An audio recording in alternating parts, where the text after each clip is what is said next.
They mocked me with scraps, banishing us to the garage.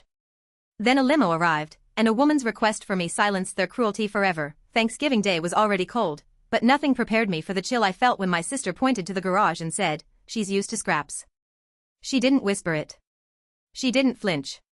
She just handed me a paper plate, turned her back, and walked inside to her perfect dining room, where the rest of the family was already seated under golden lights and polished chandeliers. I stood there for a second, holding that flimsy plate, my kids behind me, Ethan and Ava, 12 and 9. Neither of them said a word. They just looked at me, waiting for what came next. I couldn't cry, not in front of them, not after everything we'd already been through. So, I smiled. I led them through the side door and into the garage. It smelled like gasoline and dust. A single folding table was pushed against the wall with 2 metal chairs and a cardboard box to sit on. No decorations, no warmth, just silence and the sound of forks scraping plastic. That's where we ate our Thanksgiving dinner. My kids didn't complain. They sat with their backs straight, eyes fixed on their food. Ava nudged her sweet potato pie around with her fork. Ethan clenched his jaw, like he does when he's trying not to cry. That was the moment I felt something shift. I wasn't angry. I wasn't even hurt anymore. I just looked at them and knew I was done begging to belong. And then it happened. A black limousine rolled up outside the house, not a car, a limousine. Everyone inside paused. I saw their silhouettes through the window curtains, curious, confused, crowding toward the front of the house, but the car didn't stop at the front door. The driver circled to the garage entrance. The engine cut off, and a woman stepped out, tall, elegant, wearing a navy blue coat that looked expensive even from a distance.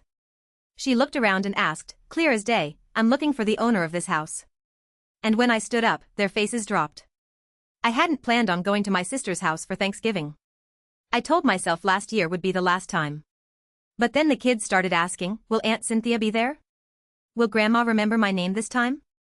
And before I knew it, I was ironing a second-hand dress and baking cornbread in our little kitchen, trying to act like it was all perfectly normal. We live in a modest 2-bedroom apartment on the edge of town. It's not much, but it's clean, warm, and filled with love. I work long shifts as a receptionist at a pediatric clinic and pick up freelance writing jobs on the side. It doesn't leave much time or money for extras, but my kids don't complain, they never have. Ethan is 12 now, already taller than me, all quiet strength and thoughtful eyes. Ava's 9 and still believes the world is mostly good, though I can see that belief wobble a little more each year. The morning of Thanksgiving, I stood in front of the mirror, trying to decide if my old boots looked presentable enough. I told myself it wasn't about impressing anyone, I was doing it for my kids. But the truth is, part of me still wanted to be seen. My sister, Cynthia, lives in a gated community where even the trash cans look rich. Her house is huge and cold, the kind that smells like lemon polish and things you're not supposed to touch. She married well, as my mother likes to say. Richard is an attorney, smug and polished, always has a Bluetooth in his ear and something condescending to say about public schools. They have 3 kids, nannies, a Range Rover, a housekeeper who doesn't speak much English. Cynthia and I haven't been close since we were teenagers. She was always the one with perfect grades, perfect hair, perfect everything. I was the artsy one, the one who scribbled in notebooks and had potential but never quite made it. When I pulled into her driveway, the party was already in full swing. I could hear laughter from the backyard and the clatter of dishes through the open windows. I took a breath and turned to the kids. You two ready? Ava nodded, cradling the sweet potato pie she'd helped me make. Ethan just said, let's get it over with. I knocked once and stepped inside. Nobody came to the door, they never do. It was always the same, me entering like a guest at my own family's party. My mother, Margaret, barely looked up from her glass of Chardonnay. She was perched on the edge of the couch, watching Cynthia's kids put on some dance recital in the living room. Hi, Ma, I said, placing the pie on the counter. She blinked at me, smiled vaguely, and turned her attention back to her granddaughters. Oh, you look tired, she said, in that way she does, as if it's concern but really it's judgment in a velvet dress. Cynthia appeared from the kitchen in heels too high for someone making mashed potatoes. Oh, you brought something, she said, eyeing the pie. That's cute. Richard strolled by, holding a glass of something amber. Hey, Ellie, he said, using the nickname I hate. Kids look big. We weren't offered seats. We weren't offered drinks. There was no help yourself, no welcoming gesture, no warmth. My cousins were all there, chattering, pouring wine, passing appetizers from one manicured hand to the other. And then there was me, standing in a corner with my two kids, smiling through the awkwardness like I always do. Ava whispered, "Can I give Grandma my pie?" I nodded. She walked over and held it out to my mom like she was handing her a treasure. My mother took it, looked at it for half a second, and said, "Oh, sweet potato. How quaint." That was when I realized I'd made a mistake, but it was too late to leave. Dinner was being served, and I figured maybe we'd at least have a seat at the table. Just 1 hour, I told myself. I could endure anything for an hour. Then Cynthia walked in, holding a stack of paper plates. Her eyes met mine, and I swear she smiled. "We're a little short on space," she said, loudly, as if she were announcing it to the whole room. "So, I set something up for you guys in the garage." I didn't understand at first. "The garage?" I repeated, almost laughing, thinking it was some weird joke. She nodded, dead serious. "Yeah, you're used to scraps, right?" Every conversation in the room stopped. No one said a word. And just like that, I knew I was back where I always was, unwanted, overlooked, shoved aside like a stray dog who got in through the back door. My kids looked up at me, waiting to see what I'd do. So, I smiled. I took the paper plates from her hands, and I walked them to the garage. The garage was cold, not just physically cold, though it was that too, with a thin draft slipping through the side door and the concrete floor leaching the warmth from our shoes, but emotionally cold, a place that wasn't meant to hold people, let alone family. It smelled like oil, cardboard, and neglect. There was a folding table set up against the far wall, 2 chairs, and a crate. No centerpiece, no tablecloth, just a roll of paper towels and a few flimsy utensils. One of Cynthia's kids' old booster seats sat dusty in the corner, like a silent insult. Ethan sat down slowly. Ava looked around, then reached up and touched my hand. "Is this where we're eating?" she asked quietly. I nodded. She didn't say anything else, just climbed onto the crate and rested her elbows on the table. Her little dress bunched awkwardly under her, and I saw her trying to smooth it out, like it mattered, like someone would notice.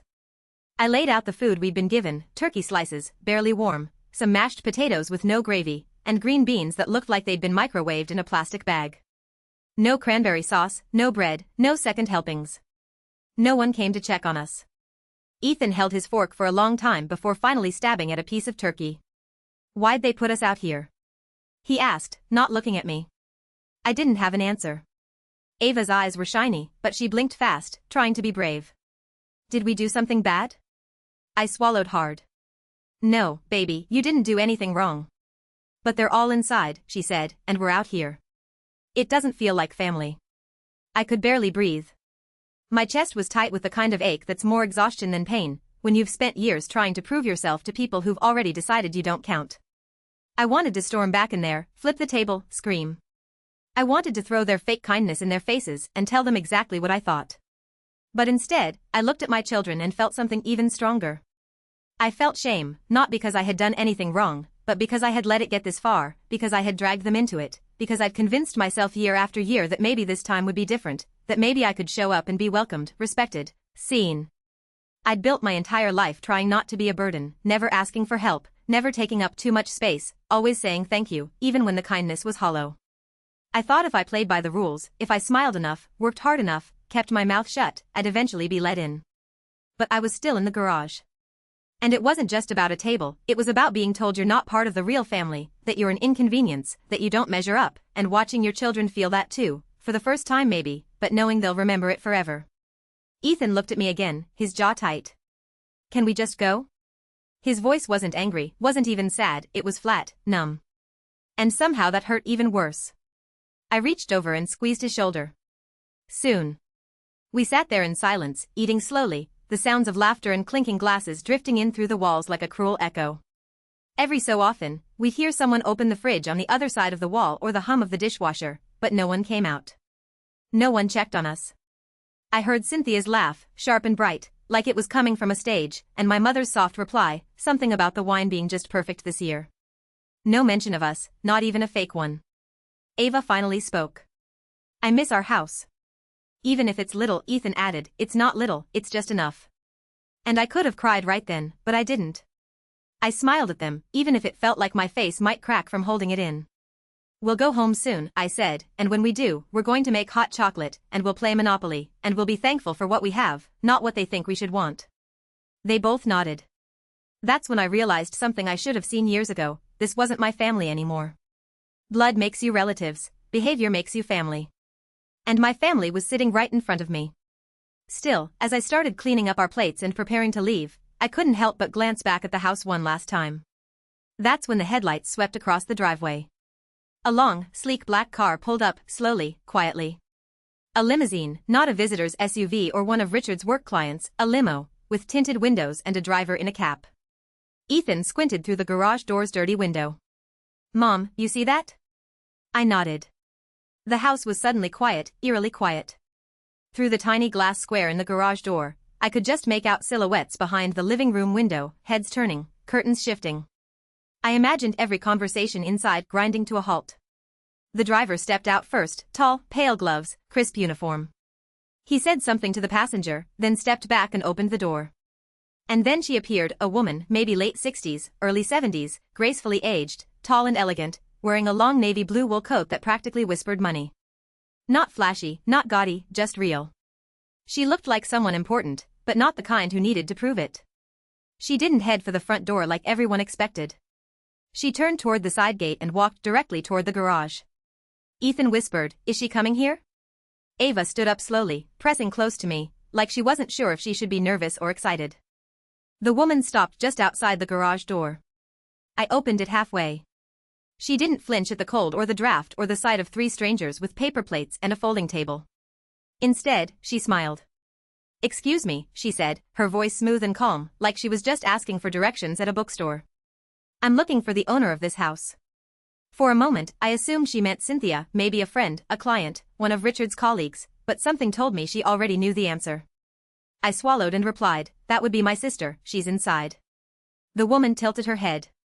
"And you are?" "Ellie Harper." She took a slow step forward. "Yes, you're exactly who I came to see." The garage was dead silent. Ava clutched my fingers tighter. Ethan stood taller, like his instincts were kicking in and he wasn't sure if he needed to defend me or run back inside. I asked cautiously, "Do I know you?" She smiled again, but this time it held something more, something like familiarity. "My name is Eleanor Sterling," she said. "I'm the founder of EmpowerPath. We run community outreach and mentorship programs across the state. About 5 years ago, you volunteered with one of our shelters. You wrote a series of blog posts afterward, raw, honest, beautifully written." My eyes widened. I remembered that, it was right after I left my husband. I was crashing on a friend's couch with the kids, scraping together every penny I could. I'd spent my evenings volunteering at a women's shelter, just to feel useful again. I'd written about the experience, not to be noticed, but to process. I posted it on a personal blog with maybe 20 readers. "I've been following your writing ever since," she continued. "You have a way of making people feel seen. We need that now more than ever." I couldn't think, I just stared. She went on, "We're putting together a speaker series for our national summit next spring. I'd like you to be our opening keynote. We'll handle everything, travel, accommodations, childcare if you need it. And we're offering a publishing contract for your story. Your voice matters, Ellie, and it deserves to be heard." I didn't answer right away. I could feel the weight of the moment, the warmth creeping up my neck, the disbelief, the part of me that still thought someone like her couldn't possibly be here for someone like me. Ethan finally broke the silence. "Wait, she wants you to speak?" Ava turned to me, eyes wide, hopeful. "Because of your writing?" Eleanor looked at them both and said, "Because your mom is extraordinary." And for the first time in a long time, I believed it. I glanced back toward the house. I couldn't see their faces, but I knew they were watching. I could feel it, the confusion, the tension, the disbelief rippling from the living room all the way to the garage. They had shoved me out here to keep me small, but now a limousine had pulled into their driveway, and a woman in a navy coat was asking for me. I turned back to Eleanor. I nodded. Yes, I'd be honored. And just like that, everything began to shift. Eleanor reached out her hand, not in some dramatic, over-the-top way, but with the quiet confidence of someone who wasn't just offering an opportunity, she was offering respect, real, earned, long overdue respect. I stepped forward, my fingers wrapped around hers, and in that moment, something in me stood taller, not out of pride, but out of recognition, the kind that only comes when someone finally sees you for who you really are. "I'll grab my coat," I said, almost breathless. "You won't need it," she smiled. "We'll take good care of you." Ethan grabbed our leftovers and held them like precious cargo. Ava slipped her hand into mine again, her eyes glowing like she was watching a movie and realizing her mom was the main character. We followed Eleanor out to the limo, the cold November air brushing across our faces like a new beginning. As we stepped into the car, I glanced back toward the house. That's when I saw them. The curtains in the dining room were still parted, just enough to reveal the entire scene. Cynthia stood with a wine glass frozen in her hand, mouth slightly open, like she couldn't quite process what she was seeing. Richard hovered behind her, his arm limp at his side. My mother sat at the end of the table, eyes narrowed, trying to make sense of it all. They looked confused, not angry, not embarrassed, just stunned, as if the universe had flipped the script and handed the spotlight to the person they'd pushed into the shadows. The car door closed with a quiet thud, sealing us into a world that, for once, felt like mine. The seats were soft, warm. The lights inside were dim and calming. Eleanor spoke to the driver through a small window, then turned her attention back to me. "We have dinner reservations downtown," she said. "I thought we'd discuss the summit, the contract, and what kind of support you'll need for the next few months." I nodded, still slightly in disbelief. "Wow. Yes, that sounds perfect." Ava whispered, "Is this what it's like to be famous?" I laughed, not out of arrogance, but with joy that spilled out before I could stop it. "No, baby," I said. "This is what it's like to be respected." Ethan sat across from us, watching everything. He didn't say much, but he didn't have to. The way his shoulders relaxed, the way he finally looked proud instead of protective, that was enough. As the limo pulled out of the driveway, I caught one final glance in the side mirror. The house looked smaller now, not physically, but symbolically. It didn't feel like something I needed anymore. I wasn't hoping for a seat at that table. I wasn't fighting to be part of that world. I was building my own table now, one where my kids would never have to wonder if they were welcome. Dinner that night was like something out of a dream: linen tablecloths, real silverware, warm bread in a basket, servers who called me ma'am like I mattered. But the real magic wasn't in the food or the service, it was in the conversation. Eleanor wanted to know my story, all of it.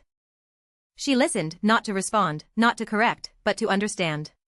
She took notes when I mentioned the challenges of being a single mom, the way people make you feel like a failure just for surviving. She nodded when I talked about staying up until 2 a.m. writing blog posts after putting the kids to bed. She smiled when I described how Ava helped me color code job applications and how Ethan once Googled how to pay rent with no money because he heard me crying in the kitchen. "We need your voice," she said again. "People think inspiration has to come from big, glamorous lives, but it's the quiet fighters who show the most courage, the ones who keep showing up even when no one's watching." When the check came, she waved it away. "You've already paid enough, let us take it from here." The ride home was quiet, not because we had nothing to say, but because peace doesn't make a lot of noise. I tucked Ava into bed that night, and before I turned off her light, she said, "I'm glad they put us in the garage." I blinked. "You are?" She nodded. "Yeah, because if they didn't, the limo wouldn't have known where to find us." That stopped me. She was right, sometimes you're pushed to the margins so you can find the path you were meant to walk, or so it can find you. I kissed her forehead. "You're smart." "I get it from my mom," she said. And just like that, I finally understood. They didn't break me that day, they revealed me. It's been almost a year since that Thanksgiving, and in a way, I'm still trying to catch up to the woman I became in that garage. Some things changed fast, like the emails and phone calls that started coming in after Eleanor's team announced me as the opening speaker for their summit, like the publishing deal that landed in my inbox with the subject line, "Your voice matters," like the way people suddenly started remembering my name, not as Cynthia's sister or Margaret's daughter, but just Ellie. But other changes were quieter, the kind that happen in the space between heartbeats, when you stop apologizing for who you are, when you stop shrinking to make others comfortable, when you finally believe that your story doesn't need permission to be told. The keynote speech was terrifying and beautiful all at once. I stood on a stage in front of hundreds of women, CEOs, teachers, single moms, students, and I told the truth about the garage, about my kids, about the years I spent trying to be small enough to fit into a family that was never going to open its arms. I watched strangers cry. I watched them nod. I watched women line up afterward just to say, "Thank you, that was me." And in that moment, I felt more at home than I ever had around my own family. The book came a few months later. We titled it More Than Scraps. I cried when I saw the cover, my name in bold, not buried in fine print or hidden behind someone else's. My name, my words, my worth. The money wasn't life-changing, but the validation was. Ethan started writing, too. He keeps a journal now, and last week he read me a poem he wrote called "Chairs Don't Make the Table." He doesn't say much about that Thanksgiving anymore, but I know it left a mark, and I think he's learning to turn it into something good. Ava's still Ava, curious and kind, always watching. She asked if we could host Thanksgiving this year, just us and a few friends. No folding chairs, she said, only couches and pillows and warm food. So we did. The living room was too small for everyone to sit at once, but no one cared. People ate on laps and floors, laughing and sharing seconds. There were candles, music, and love, real love, wrapped around everything like a soft blanket. No one asked why we weren't at Cynthia's, and I didn't offer. My mom sent a short message that morning, just 2 lines, "Hope you're well. Miss you sometimes." I stared at it for a while before replying, "We're doing fine. Hope you are, too." No anger, no bitterness, just peace. Because here's what I've learned since that day in the garage: you can waste years trying to earn the love of people who have no idea how to give it, or you can give that love to yourself and watch how it changes everything. There's power in walking away. There's power in building your own table. And sometimes, when you least expect it, the world shows up with a limousine and reminds you that just because they didn't see your worth doesn't mean it wasn't there. It was. It always was. And maybe, just maybe, being sent to the garage wasn't the insult I thought it was, maybe it was the spotlight I didn't know I needed.